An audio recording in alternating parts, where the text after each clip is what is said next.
Perhaps nowhere on earth has there ever been a group of people more versatile than the monks of Europe. They were physicians and scholars and agriculturists and inventors. And they, perhaps more than any other group, is responsible for helping to save Western civilization. Let's talk about that today on The Catholic Church, Builder of Civilization.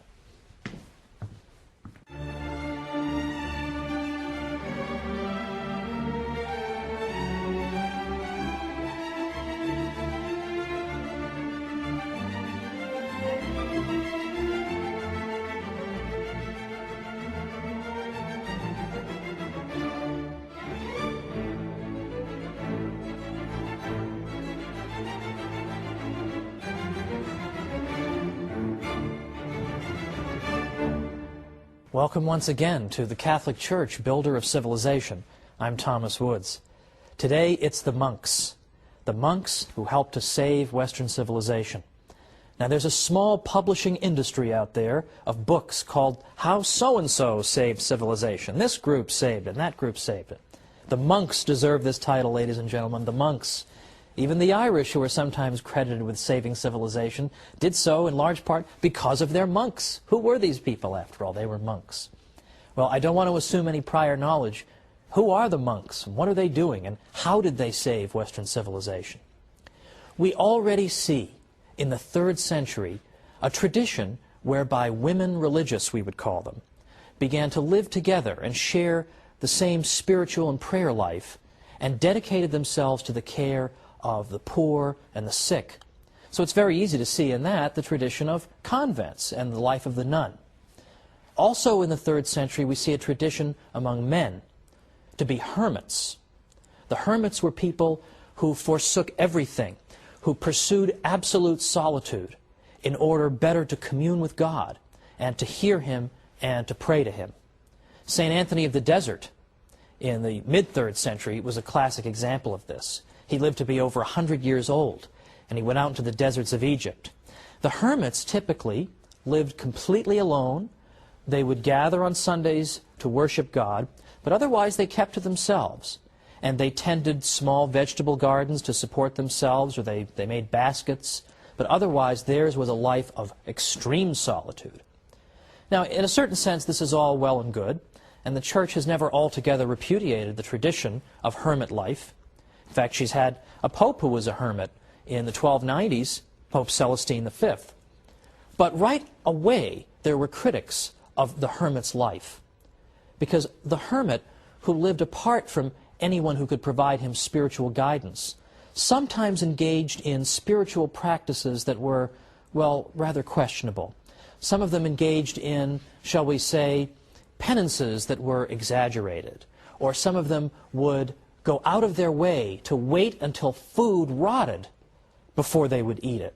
And this type of thing would go on, and a good many Catholics began to argue that this is not a healthy thing. This is not what God intends. This is not what Christ is calling you to. For example, in the Christian East, St. Basil the Great repeatedly said that the life of the hermit is not the Christian one, ideally, because what we should be doing is living among our fellow human beings, ideally. That would be the best solution. The monks should live in solitude, but in a sense a kind of communal solitude, with other monks, with other people who have in effect retreated from the world. Now it's important to understand the monks are not saying that the world is evil, therefore we retreat from it, or that spaghetti and meatballs and an ice cream sundae are all evil, so therefore I want to deprive myself of them and eat more simply. To the contrary, because Catholics believe in the goodness of the created world, what the monks are saying is that the world is wonderful, it's a great thing, it's filled with a great many delights, and that's why it's such a sacrifice for us to give them up to show how much we love God. One of my friends has sometimes explained it this way: it's one thing to bring flowers for your wife. It's quite another to bring her flowers on a rainy, miserable day, when she knows it was just an unbelievable ordeal for you to get those flowers and get back in the car and keep the vase from spilling over in the car. I've had plenty of experience with this, folks. This is exactly why the monks made sacrifices, to show how much they loved God. In the West, it was a man named Saint Benedict who argued that we need to have monks who live in a single place, and they live together, and they have the same spiritual regimen, and they live under the authority of an abbot. St. Benedict composed something called the Rule of St. Benedict, which was in effect an outline for how a monastery should be run.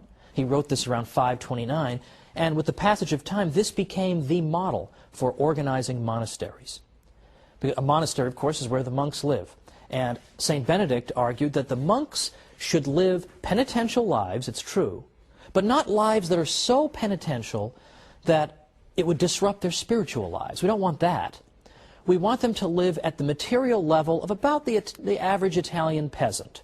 That would be acceptable. They should get adequate sleep. They shouldn't do too much physical labor. They should be moderate in all things. Physical labor and prayer and study, and nothing out of moderation. The monasteries in Ireland were quite another story. There, the model, in effect, was working 14 hours a day, doing back-breaking labor, and then coming in and praying all the psalms. And this, it seemed to St. Benedict, was just too much, that you couldn't live a healthy spiritual life if you were being that rigorous with your physical body. Now, it should be mentioned, by the way, that the Irish monasteries attracted people from all over. They couldn't house them all, so they must have been doing something right. But this was St. Benedict's model. It was flexible, and it seemed to understand human nature very well. And it turns out that St. Benedict and his monks played an essential role in saving Western civilization at a critical moment and building up important parts of it. And yet, I will never forget, in my days as a professor in New York, after telling my class all about the monks and all the things they had done, I actually had a student say to me, "That's very interesting. Are there any monks today?" Well, that's just depressing, right? That she didn't even know there were still monks today. And so of course I told her, not only are there monks, I've got 1,000,000 friends who are monks. I realize that's perhaps somewhat unusual, but I have a great many friends who are monks. And let me tell you something, living in Manhattan as I did while I was getting my doctorate, you find that just about anything can go on in Manhattan. Nobody cares. Nobody's looking at you. You can have a weird haircut. Nobody cares. You could be on fire. Nobody cares. But I had a friend of mine who was on his way to becoming a monk. He hadn't taken his vows yet, and he came and visited me in his habit. And we went out for nachos at a local place. And I'll tell you, people will look away at anything, but if you're having nachos with a monk, they cannot take their eyes off it, apparently. This is just a bizarre sight, even for Manhattan. So, unfortunately, the monks don't have the high profile they once did, but they deserve our respect. Because, after all, what did the monks accomplish? Well, for one thing, apart from just copying texts, which we all know they did that laboriously, but they also did a lot of physical labor. For example, they cleared and reclaimed all kinds of land in Western Europe. Because what often happened is that people wanted to donate land to the monks as a good work. That's wonderful. Look at what I'm doing for the monks. But people would typically give the monks really crummy land. They want to help them, but they don't want to help them that much. So the monks often found themselves having to deal with land nobody really wanted. And a lot of times it was swampland. In those days, I mean, obviously a swamp has no value. It's just a source of pestilence. The monks would dike and drain the swamp and make it into fertile land. And a great many experts on the history of agriculture in Western Europe have said, for example, we owe the agricultural restoration of a great part of Europe to the monks. Another one said, wherever they came, they converted the wilderness into a cultivated country. They pursued the breeding of cattle and agriculture, labored with their own hands, drained morasses and cleared away forests. By them, Germany was rendered a fruitful country. And finally, every Benedictine monastery was an agricultural college for the whole region in which it was located. The monks introduced crops and industries and production methods that people hadn't known before. And they weren't afraid to work with their hands at a time when manual labor was looked down upon and despised. The monks were inspired to engage in physical labor because they knew, for one thing, that when you engage in hard physical labor, this can be a great form of penance and an opportunity for the mortification of the flesh. So sure, they were thrilled to work with the swamp that nobody else wanted to do. So at a time when you were despised for doing physical labor, the monks in effect made it something honorable. At a time when agriculture was collapsing, the monks' labor helped to bring it back. The monks were involved in rearing cattle and horses, brewing beer, raising bees and fruit. And all over Europe they introduced essential aspects of local economies. For example, in Sweden, it was the corn trade that owed its existence to the monks. In Parma, cheese making. In Ireland, salmon fisheries. And in a great many places, the finest vineyards. The monks were also intensely practical in that they stored up the waters from springs in order so that they could distribute them if a drought ever struck. In Lombardy, the peasants learned irrigation from the monks. The monks have also been credited with being the first to work toward improving breeds of cattle instead of just leaving the process to chance. So there's agricultural labor from the monks at a critical time in European history. With the Roman Empire collapsed, the monks show up and do all this critical work. Beyond that, the monks pioneered in machinery and mechanization. The ancient world of Greece and Rome was not particularly heavily mechanized, but Europe of the Middle Ages changed all that. Particularly the Cistercians, which are a reform-minded group of monks from the late 11th century, they built water-powered factories at hundreds of their 742 monasteries around by the 12th century. They used water power for all kinds of purposes, for crushing wheat and fulling cloth and tanning. Far more mechanized were they than anything that had ever been seen in Europe up to that time. They were also great metallurgists. They used the slag from their furnaces as fertilizer. So they were constantly thinking of practical things they could do for the life of Europe. And they instructed Europeans as to how they themselves could do these things. They were also technologically advanced in practical things like clocks. The first clock we have any record of was built by the future Pope Sylvester II in 996, but much more sophisticated clocks were built in the 14th century. But it's not just clocks, and it's not just agriculture. It's charity and education and inventiveness. All these things we're going to look at as soon as we come back from the break. So join me after the break, and let's talk more about these monks.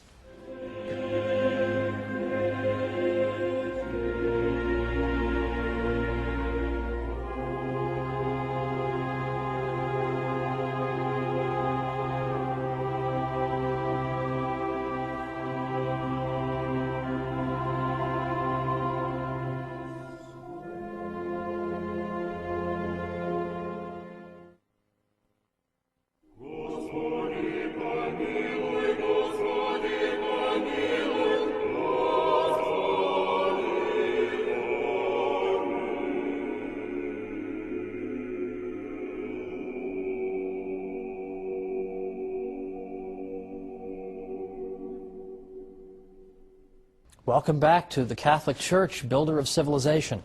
I'm Thomas Woods, and we're talking about the monks today and their unsung heroism in helping to build and even save Western civilization at critical moments. Let me give you a little quotation from a French scholar writing about the achievements of the monks, because this sums it up in terms of their practical contributions. He writes, in effect, whether it be the mining of salt, lead, iron, alum, or gypsum, or metallurgy, or quarrying marble, running cutler's shops and glassworks, or forging metal plates, also known as firebacks, there was no activity at all in which the monks did not display creativity and a fertile spirit of research.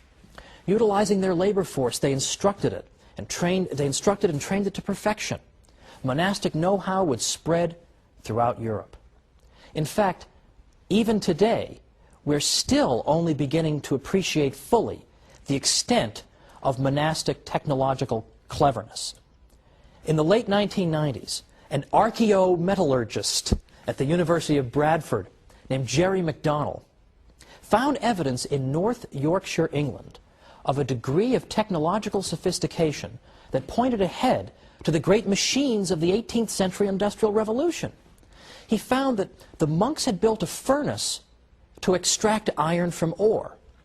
Now, in the 16th century, which is when the period that that MacDonald is looking at, 16th century England, the typical one of these furnaces in the 16th century had not advanced very far over its ancient counterpart. It was very inefficient. The slag, or it's another word for the byproduct of these primitive furnaces, had a very substantial concentration of iron in it, because they couldn't get to high enough temperatures to get all the iron out of the ore. So the leftover still had a lot of iron in it. But MacDonald found that when he was investigating, that in fact the monks in England had in fact built a furnace where the slag was low in iron content. They were somehow able to get to high enough temperatures to get more and more of the iron out of it, very similar to a modern blast furnace today. So MacDonald says the monks were on the verge of building dedicated furnaces for the large-scale production of cast iron. This is the key ingredient, perhaps, that ushered in the industrial age. And he says that the furnace that he investigated in England was a prototype of such a furnace. Now, what ended up happening to that? Why didn't they develop all these big furnaces? Why do we just see this one prototype? Well, remember, this is the 16th century in England. What's King Henry VIII up to? Well, he's closing down monasteries and confiscating their property so as to reward his well-connected friends. And so Henry VIII helped to destroy this outstanding example of creativity on the part of the monks. Thank you very much, Henry VIII. We'll have time to talk about you in a future episode. But we also now have charitable work. Now, charitable work we're going to spend a whole episode on, but I want to at least pause and say something about the monks' specific contributions to charity. The rule of St. Benedict called for the monastery to dispense alms and hospitality to whatever extent its means permitted. Specifically, it instructed monasteries that all guests who come shall be received as though they were Christ. Now, the monasteries served as free inns where foreign travelers and pilgrims and the poor could find a safe resting place.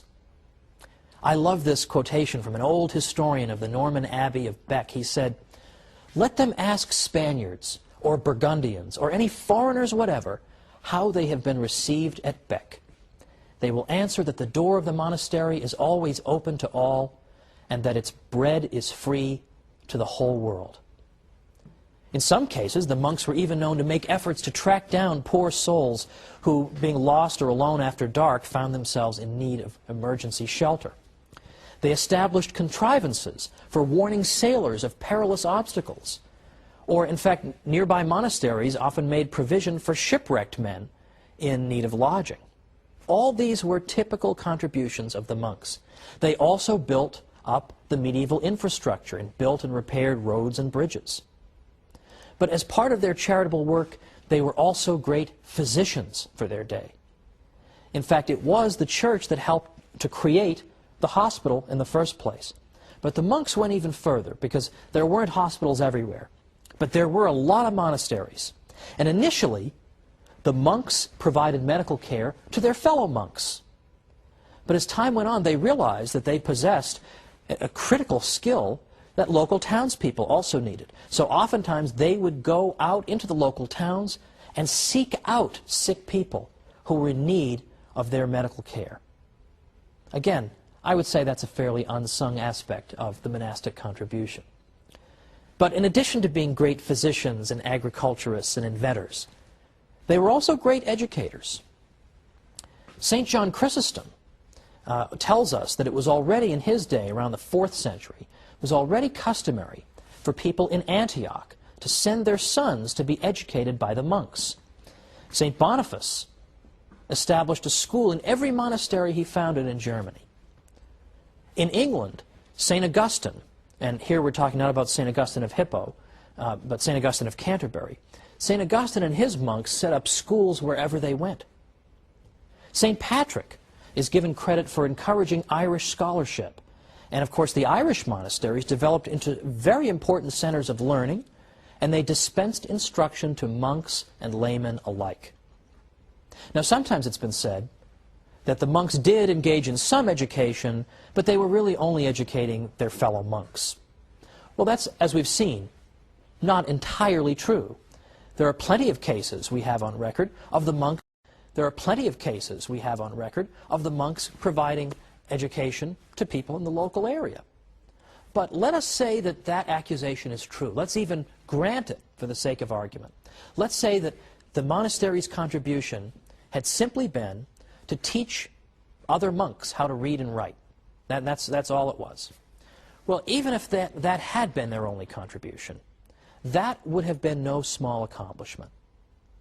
Because consider what happened in the Greek Dark Ages. Now, people have typically forgotten about this, but it's very important. From about 1100 to 800 BC, we had something called the Greek Dark Ages. And what happened here was that the Mycenaean Greeks had some kind of terrible disaster befall them. The nature of that disaster is still debated.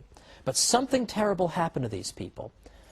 And when the smoke had cleared, for the next 300 years, we find that, in effect, the ancient Greeks, the Mycenaean Greeks, had lost literacy.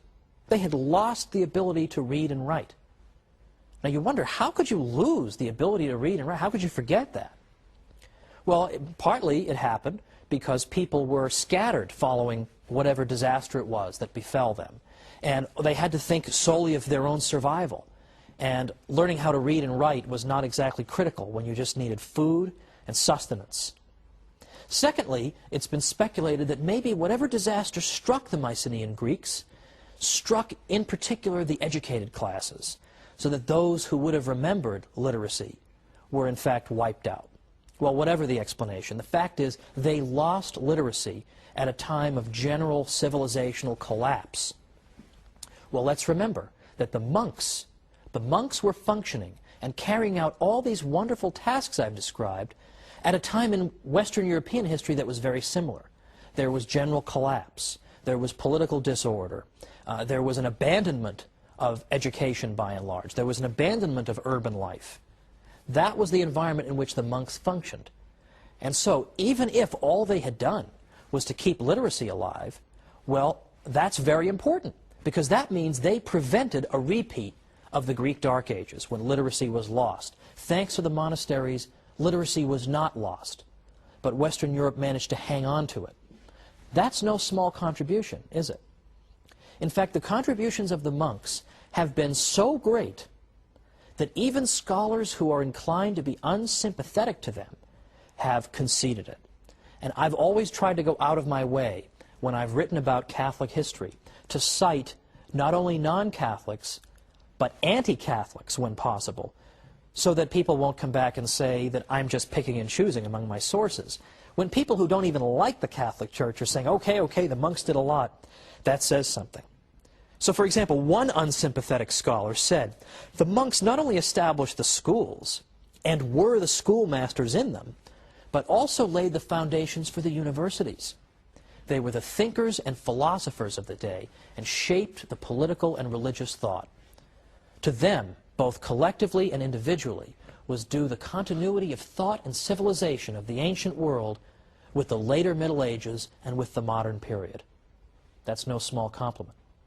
A century ago, another historian said, it was the monks, and they alone, who carried to a successful issue the tremendous undertaking of mollifying the rampant invader, softening the rudeness of his manners and the harshness of his spirit, familiarizing him with the restraints of Christian morality, and bringing home to him with convincing power the necessity of observing the fundamental principles of law and order, instructing him in the use of arts and instruments of industry and social progress, in a word, of assimilating, civilizing, and Christianizing 20-odd barbarian tribes, many of which, by the way, were very impressed with the morality and the conviction of the monks. They were very moved by their witness. A Protestant historian says, had it not been for the monks and monasteries, the barbarian deluge might have swept away utterly the traces of Roman civilization. The monk was the pioneer of civilization and Christianity in England, Germany, Poland, Bohemia, Sweden, Denmark. With the incessant din of arms around him, it was the monk in his cloister, for instance on Mount Athos, who by preserving and transcribing ancient manuscripts, both Christian and pagan, as well as by recording his observations of contemporaneous events, was handing down the torch of knowledge unquenched to future generations and hoarding up stores of erudition for the researches of a more enlightened age. The first musicians, painters, farmers, statesmen in Europe, after the downfall of imperial Rome, under the onslaught of the barbarians, were monks. Now these are critics of the monks. You can only imagine what their friends have to say. These are their critics. Here is the monastic contribution. And you'll notice that in this brief overview, I've not even mentioned, or at least hardly so, the contributions they made to the literature of the Western world by preserving ancient classics and indeed the Bible itself through laborious copying. Because that is the one thing that's conceded to us. The monks did this. But what I wanted to show you is they did so much else in so many areas, one can hardly even believe it. Now today we touched briefly on the subject of charity, because we saw the monks as great dispensers of charity. Guests are to be treated as if they were Christ himself. Well, that is a small part of the story of Catholic charity, which will occupy us next time. Catholic charity is one of these areas in which people will concede the Catholic Church has done wonderful things. But what I want to suggest to you is that even we Catholics don't realize just how great Catholic charity is. It's a far more extraordinary story than even we believe. So join me next time on the Catholic Church, Builder of Civilization. See you then.